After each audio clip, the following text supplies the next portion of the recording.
स्वाध्याय टीवी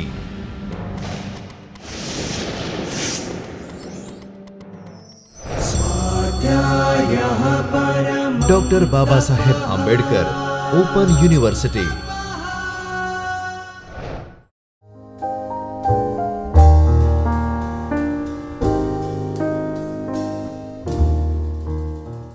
નમસ્તે મિત્રો, આધુનિક સમયની ઘણી બધી સમસ્યાઓ છે, એમાંની એક સામાજિક આર્થિક સમસ્યા કહી શકાય, જે આગળ જતાં રાજકીય સ્વરૂપ ધારણ કરે છે, એ છે બેરોજગારી. બેરોજગારી એ ઉત્પાદનના સાધન શ્રમનો ઉપયોગ ન થતો હોય એવી સ્થિતિ છે. હવે ઉત્પાદનના 4 સાધનો છે: જમીન, મૂડી, શ્રમ અને નિયોજન ક્ષમતા.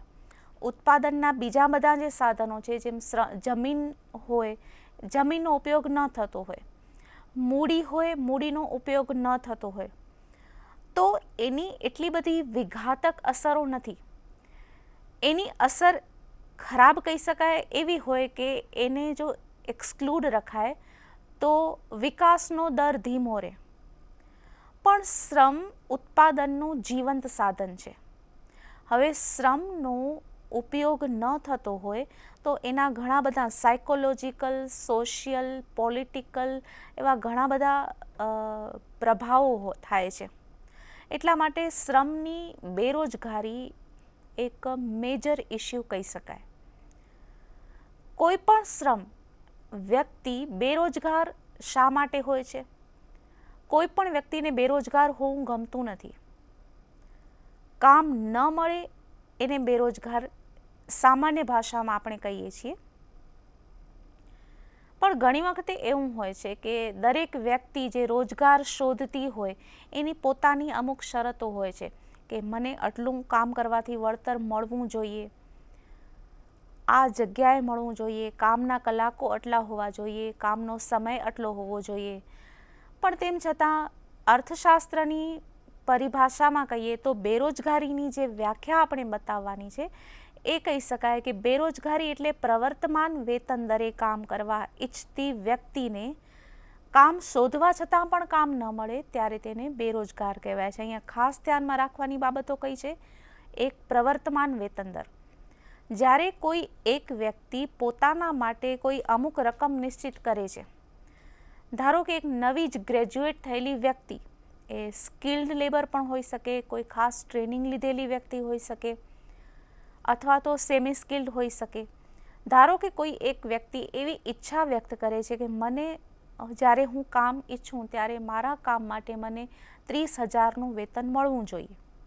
પણ એ કામ માટે ધારો કે બજારમાં 25,000નો વેતન દર પ્રવર્તમાન હોય. હવે 25,000 મળે તો એ સ્વીકારવા ન હોય અને બેરોજગાર રહેવા તૈયાર હોય જ્યાં સુધી 30,000 ન મળે ત્યાં સુધી, તો એને અહીંયા આપણે અર્થશાસ્ત્રમાં બેરોજગાર નહીં માનીએ. કારણ કે પ્રવર્તમાન વેતન દરે કામ મેળવવા અને કરવા ઈચ્છતી વ્યક્તિ. બીજો વર્ડ આવે છે કામ શોધવા છતાં. ઘણી વ્યક્તિને એવું હોય કે જે પણ વેતન દર પ્રવર્તમાન હોય એ સ્વીકાર્ય હોય પણ કામ જ ન કરવું હોય. એટલે કે શક્ય છે કે એ વ્યક્તિ કામ શોધતી ન હોય. ધારો કે આપણા ભારતની વાત કરીએ તો અત્યાર સુધી માત્ર પુરુષો ઘરની બહાર, અત્યાર સુધી એટલે ઘણા લાંબા સમય સુધી કામ શોધતા અને સ્ત્રીઓ કામ ન શોધતી, તો એને બેરોજગાર ન કહી શકાય. જે લોકો નિવૃત્ત છે, જે લોકો કામ નથી શોધતા, એ લોકોને પણ બેરોજગાર ન કહી શકાય. એટલે કામ શોધવા છતાં કામ ન મળે તેને આપણે બેરોજગાર કહીએ છીએ. એટલે આ રીતે બેરોજગારીનો અર્થ જ્યારે આપણે કરીએ છીએ ત્યારે જે બાબતો ધ્યાનમાં રાખવાની હોય છે, પ્રવર્તમાન વેતન દર, કામ શોધવા છતાં કામ ન મળે ત્યારે તેને બેરોજગાર કહીએ છીએ. તો આ રીતે બેરોજગારીના ઘણા બધા કારણો હોઈ શકે છે. એના પ્રકારો અલગ અલગ હોઈ શકે છે, એ અલગ અલગ પરિસ્થિતિમાં ઊભી થતી હોય છે અને એની અસરો ઘણી પ્રભાવક હોય છે. એટલે બેરોજગારી જ્યારે પાછું એવું છે કે દાખલા તરીકે મૂડીનું સાધન એવું છે કે આજે ઉપયોગમાં નહીં લેવાય તો ભવિષ્યમાં એ બચત ઉપયોગમાં લઈ શકાશે. જમીન જો અત્યારે નહીં વપરાય તો ભવિષ્યમાં એનો ઉપયોગ થઈ શકે. પણ શ્રમ એવું સાધન છે કે જો અત્યારે એનો ઉપયોગ ન થાય તો ભવિષ્યમાં એનો ઉપયોગ થઈ શકવાનો નથી. એટલે બેરોજગારી અન્ય રીતે પણ જોઈએ તો ઘણા બધા લોકો જ્યારે બેરોજગાર હોય ત્યારે વિકાસની પ્રક્રિયામાં આપણે એનો લાભ નથી લઈ શકતા. એ રીતે પણ વિકાસને નુકસાન કરે. જ્યારે કામ વ્યક્તિ પાસે ન હોય ત્યારે એ અસામાજિક પ્રવૃત્તિઓ તરફ વળે છે, પોતાની જાતને નિમ્ન પ્રકારની પ્રવૃત્તિઓ તરફ વાળે છે. એ વ્યક્તિને પોતાને પણ ખરાબ અસર કરે છે, સમાજને પણ ખરાબ અસર કરે છે. એટલે બેરોજગારી એ એક મોટો પ્રશ્ન સમાજ અને અર્થશાસ્ત્રનો કહી શકાય. ભારતની સ્થિતિ માટે આપણે જોઈએ તો સૌથી પહેલાં ભારતની જે પરિસ્થિતિ છે એનું અહીંયા આપણે ચિત્ર જોઈએ છીએ. ધ હિન્દુ જે અખબાર છે એનો અહીંયા આપણે સંદર્ભ લઈએ કે ભારતમાં તેમણે 2011ની વસ્તી ગણતરીના આધારે જે આંકડા આપેલા છે તેમાં આપેલું છે કે કુલ શિક્ષિત હોય પણ જે લોકો મેટ્રિક અથવા સેકન્ડરી લેવલ કરતાં નિમ્ન ભણેલા હોય, માત્ર શિક્ષિત હોય એવા, અશિક્ષિત હોય તેવા, એવા દરેક પ્રકારના અલગ અલગ સ્તર, શિક્ષણના અલગ અલગ સ્તરના લોકો કેટલા બેરોજગાર છે તે બતાવ્યું છે. જે લોકો અશિક્ષિત છે તેવા 7.23% લોકો બેરોજગાર છે. પણ જેમ જેમ શિક્ષણનું પ્રમાણ વધતું જાય છે, જુઓ નીચે શિક્ષણનું પ્રમાણ વધે છે. પહેલાં અશિક્ષિત, પછી શિક્ષિત એટલે કે સાક્ષર છે, પછી સાક્ષર છે પણ એ લોકો મેટ્રિક અથવા સેકન્ડરી કરતાં ઓછું ભણેલા છે, પછી જે લોકો મેટ્રિક અથવા સેકન્ડરી કરતાં ઉપરનું ભણેલા છે, અથવા જે લોકોને ટેકનિકલ જ્ઞાન લીધેલું છે જેમ કે ડિપ્લોમા અથવા સર્ટિફિકેટ, એના આગળ જઈએ તો ગ્રેજ્યુએટ અને એનાથી પણ વધારે ટેકનિકલ જ્ઞાન મેળવ્યું છે. જેમ જેમ શિક્ષણનું પ્રમાણ વધે છે તેમ તેમ બેરોજગારીનું પ્રમાણ વધે છે. આપ જોઈ શકો છો કે જો અશિક્ષિત હોય તો 7% જ લોકો બેરોજગાર છે, અથવા તો જે લોકો નિમ્ન સાક્ષર છે, માત્ર પ્રાથમિક સુધીનું શિક્ષણ મેળવ્યું છે, એ લોકો 10%થી 8% લોકો બેરોજગાર છે. પણ જેમ જેમ શિક્ષણનું પ્રમાણ વધ્યું અને ઉચ્ચ ટેકનિકલ જ્ઞાન મેળવ્યું તેમ 14%, 15.73% એટલે લગભગ 16% જેટલા લોકો બેરોજગાર અહીંયા આપણે જણાય છે. તો આ ભારતની સ્થિતિ છે. સામાન્ય રીતે આપણે એવું માનતા કે જો શિક્ષણ ન હોય તે લોકો બેરોજગાર રહે છે. એક ખાસ અહીંયા વાત આપણે ધ્યાનમાં રાખવી જોઈએ કે ભારતનું સૌથી શિક્ષિત રાજ્ય જે 100% સાક્ષરતા છે એ કેરળ. ત્યાં બેરોજગારીનો દર સૌથી વધારે છે. તો આવું શા માટે થાય છે? જો શિક્ષણનો હેતુ જ એ હોય છે કે લોકોને સારો રોજગાર મળે, તો શિક્ષિત વ્યક્તિ શા માટે બેરોજગાર હોય છે? શિક્ષણમાં કંઈ ખામી છે, શિક્ષણ વ્યવસ્થામાં કંઈ ખામી છે, કે વ્યક્તિ શિક્ષણને ગ્રહણ નથી કરી શકતી? એ બે પ્રશ્નો અહીંયા પાછા વિચારવાના રહે કે શિક્ષણમાં અધુરાશ છે કે વ્યક્તિમાં અધુરાશ છે કે શિક્ષણને સમજી નથી શકતી. એ આપણે આગળ જોઈશું. અત્યારે જે વાત આપણે ચર્ચા કરવાના છીએ, સૌથી પહેલાં તો આપણે બેરોજગારી વિશે વધારે સમજીએ એના માટે આપણે જોઈએ સૌથી પહેલાં બેરોજગારીના પ્રકારો. ઘણા આધુનિક શાસ્ત્રોમાં એના 9 પ્રકાર બતાવાય છે, પણ મુખ્યત્વે એના 4 પ્રકારમાં બેરોજગારીને વિભાજિત કરી શકાય. સૌથી પહેલાં ચક્રીય બેરોજગારી. ચક્રીય બેરોજગારી એટલે સિઝનલ, મોસમી બેકારી. ધારો કે કોઈ વ્યક્તિ છે એ ગરમ કપડાનો વ્યવસાય કરે તો એને રોજગાર માત્ર શિયાળાની આજુબાજુ જ મળી શકતો હોય, કે વરસાદની સિઝનમાં રેઇનકોટ અને છત્રીઓનું વેચાણ થતું હોય. તો આ રીતે અમુક સિઝનલ વ્યવસાયો સાથે જોડાયેલા લોકો છે એ લોકોની સિઝનલ અથવા તો ચક્રીય બેરોજગારી હોઈ શકે. બીજી એક ચક્રીય બેરોજગારી એ પણ હોઈ શકે કે દાખલા તરીકે અર્થતંત્રમાં અમુક દર 3 વર્ષે નાની એવી મંદી અને તેજીનું વ્યાપાર ચક્ર આવે છે. દર 8 વર્ષે પણ એવું એક ચક્ર આવે છે. તો જ્યારે મંદીનો સમય હોય ત્યારે અમુક લોકોનો વ્યવસાય ઓછો થતો જાય છે.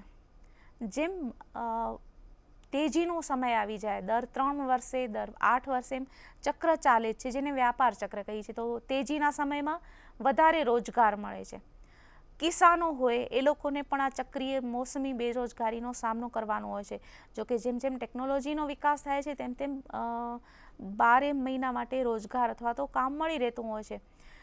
પણ સામાન્ય રીતે આવા વ્યવસાયો હોય એ ચક્રીય બેરોજગારી સાથે સંકળાયેલા હોય છે. બીજો જે પ્રકાર છે એ છે ઘર્ષણજન્ય બેરોજગારી. હવે ઘર્ષણજન્ય બેરોજગારી એટલે વિકાસની જેમ જેમ પ્રક્રિયા, વિકાસના રસ્તામાં આપણે આગળ વધીએ છીએ તેમ અમુક વ્યવસાયો જૂના થતા જાય છે, અમુક આઉટડેટેડ થતા જાય છે, ટેકનોલોજી જૂની થતી જાય છે. જેમ કે આપણે કોઈ પણ વ્યક્તિ પહેલાં સાયકલનો જેટલો ઉપયોગ કરતી એટલો હવે સાયકલનો ઉપયોગ થતો નથી. તો સાયકલ સાથે જોડાયેલો જે કોઈ વ્યવસાય, સાયકલ બનાવવી, સાયકલના ને રિપેરિંગ કરવી કે ઇવન સાયકલના વ્હીલમાં હવા ભરવાની, તો આ બધા વ્યવસાયો ધીમે ધીમે ઓછા થતા જાય છે. તો આ વિકાસની પ્રક્રિયામાં જે ઘર્ષણ ઊભું થાય છે, નવા અને જૂના વચ્ચે જે તાલમેલ નથી બેસતો, એ સાથે બેરોજગારી ઉત્પન્ન થાય છે.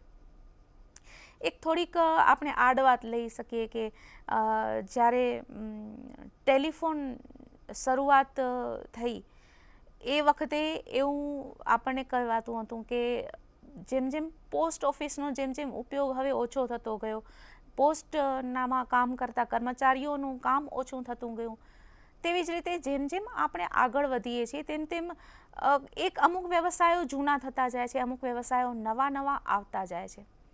તો જે જૂના વ્યવસાયોની સાથે નવા વ્યવસાયોની સાથે તાલમેલ ન ગોઠવી શકે એ લોકોએ બેરોજગારી સહન કરવી પડે છે. આ છે ઘર્ષણજન્ય બેરોજગારી. પછી ત્રીજો પ્રકાર આવે છે માળખાગત બેરોજગારી.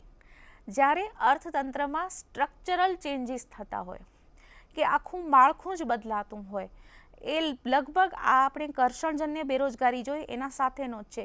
કે જ્યારે બહુ પ્રાથમિક અવસ્થાએ કોઈ બધા વ્યવસાયો હોય, એગ્રીકલ્ચર સેક્ટર લઈએ કે ઇન્ડસ્ટ્રી સેક્ટર લઈએ, દાખલા તરીકે કાપડનું ઉત્પાદન જ્યારે હાથશાળથી થતું, તે પછી આધુનિક મિલો આવી અને આધુનિક મિલોમાં પણ તબક્કાવાર આગળ વધતા ગયા. તેમ આપણે ઘણી વખત ખ્યાલ છે કે અમદાવાદની બધી મિલોના કામદારોને બેરોજગાર બનવાનો સમય એવો વખત પણ આવ્યો. તો આ રીતે જેમ માળખાગત ફેરફારો થતા હોય છે, આખું સ્ટ્રક્ચર બદલાતું હોય છે, ત્યારે એ જૂના માળખામાં જે લોકો ગોઠવાયેલા હોય છે એ લોકોએ બેરોજગારી સહન કરવી પડે છે. એટલા માટે જ કહેવાય છે કે દરેક વ્યક્તિએ જે લોકો પોતે અત્યારે ધારો કે કોઈ વ્યવસાયમાં હોય, એ લોકોએ ભવિષ્યમાં 5 વર્ષ પછી, 10 વર્ષ પછી કેવો સમય આવશે એના માટે તૈયાર રહેવું જોઈએ અને હંમેશા નવી નવી સ્કિલ શીખતા રહેવું જોઈએ કે જેથી કરીને કોઈ પણ પ્રકારના પરિવર્તનમાં એ લોકો ગોઠવાઈ શકે અને બેરોજગારી ન અનુભવવી પડે. તો આ રીતે માળખાકીય જે ફેરફારો થાય છે, કૃષિની પદ્ધતિ પહેલાં જૂના પ્રકારે થતી, તો ઘણા બધા મજૂર લોકો એમાં કામ કરી શકતા હતા. પછી ધીમે ધીમે ટ્રેક્ટર વગેરેથી કૃષિનું કામ થવા લાગ્યું એટલે મજૂરો બેરોજગાર બન્યા. એની સાથે ઔદ્યોગિક વિકાસ થયો, એમાં મજૂરોને કામ મળી ગયું. પણ હવે જ્યારે ખેતરમાં કામ કરવા માટે મજૂરોની જરૂર પડે છે ત્યારે પહેલાં જ મજૂરો જે મળતા હતા હવે નથી મળતા, કારણ કે એ લોકોને ઓલરેડી ઇન્ડસ્ટ્રીઝમાં કામ મળે છે અને તડકામાં કામ કરવાનું કોઈને પસંદ નથી હોતું ખુલ્લા વાતાવરણમાં. આમ સ્ટ્રક્ચરલ ચેન્જીસને કારણે પહેલાં મજૂરો બેરોજગાર હતા, હવે મજૂરો નથી મળતા, તો કૃષિ કાર્ય નથી થઈ શકતું. આ રીતે ઘણા બધા માળખાગત ફેરફારો આવતા હોય છે, નવા નવા ઉદ્યોગો વિકસતા હોય છે, નવી નવી જરૂરિયાતો ઊભી થતી હોય છે. તો નવી જરૂરિયાતોને પૂરી પાડવા માટે પણ કામ જે લોકો પૂરી પાડે એ લોકોને રોજગારી મળી શકે. તો નવા પરિવર્તનો સાથે ગોઠવાય નહીં એ નવા માળખામાં બેરોજગાર રહે છે. ચોથો પ્રકાર છે બેરોજગારીનો પ્રચ્છન્ન અથવા છુપી બેરોજગારી. આ બેરોજગારીનો ખરેખર કહીએ તો સમસ્યાજનક મુદ્દો કહી શકાય, પણ સામાજિક દૃષ્ટિએ ક્યાંક આ લાભદાયક રહે છે. આપણે આગળ જોઈએ કે છુપી બેરોજગારી એટલે શું. ઉપરથી એમ લાગે છે કે આ વ્યક્તિ કામ કરે છે, પણ ધારો કે એ વ્યક્તિને એક કામમાંથી હટાવી લેવામાં આવે તો કુલ ઉત્પાદનમાં કોઈ ફરક પડતો નથી. મતલબ કે ધારો કે કોઈ એક ખેતરમાં 5 ખેડૂતો કામ કરે છે અને 1 ક્વિન્ટલ અનાજનું ઉત્પાદન થાય છે 100 કિલોગ્રામ. હવે ધારો કે 5માંથી એક વ્યક્તિને અન્યત્ર કામ મળે છે, એટલે હવે 4 જ વ્યક્તિ કામ કરે છે, તો પણ ઉત્પાદન ઘટતું નથી. એનો મતલબ કે પહેલી વ્યક્તિ જે કામ કરતી હતી એકચ્યુઅલી તો બેરોજગાર હતી, એનો કુલ ઉત્પાદનમાં કોઈ ફાળો નહોતો. બહારથી જોતાં આપણને એવું લાગે કે આ વ્યક્તિ કામ કરે છે, એની પાસે રોજગાર છે, પણ એને રોજગારમાં રાખીએ કે ન રાખીએ તો પણ કોઈ કુલ ઉત્પાદનમાં ફરક પડતો નથી. તો સારું છે કે એને બદલે એ વ્યક્તિને એગ્રીકલ્ચરના જે કામ છે એનામાંથી હટાવીને કોઈ અન્ય ઉપયોગી કામમાં લગાવી શકાય કે જેથી કરીને એ જગ્યાનું ઉત્પાદન પણ વધી શકે.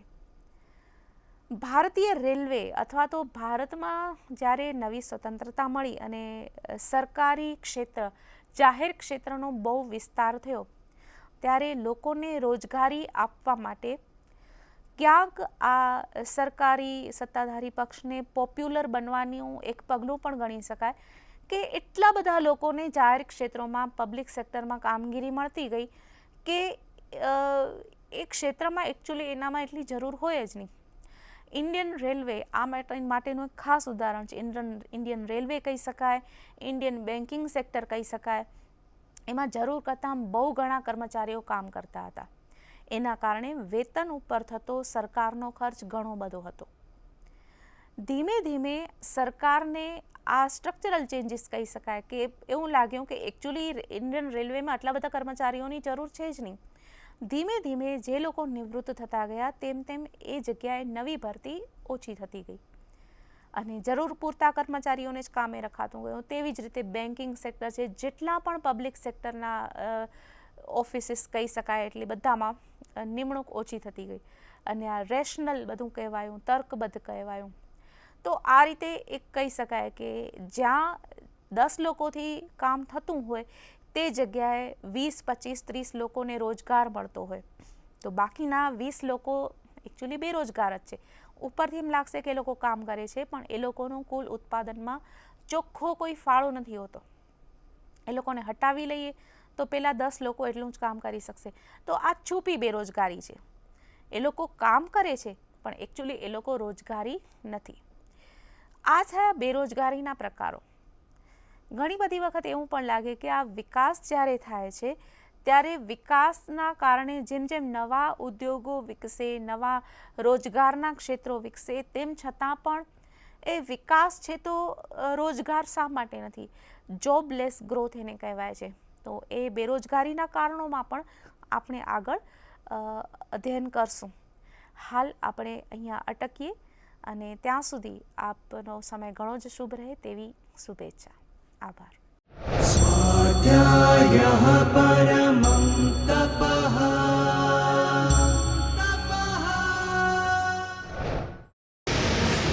સ્વાધ્યાય ટીવી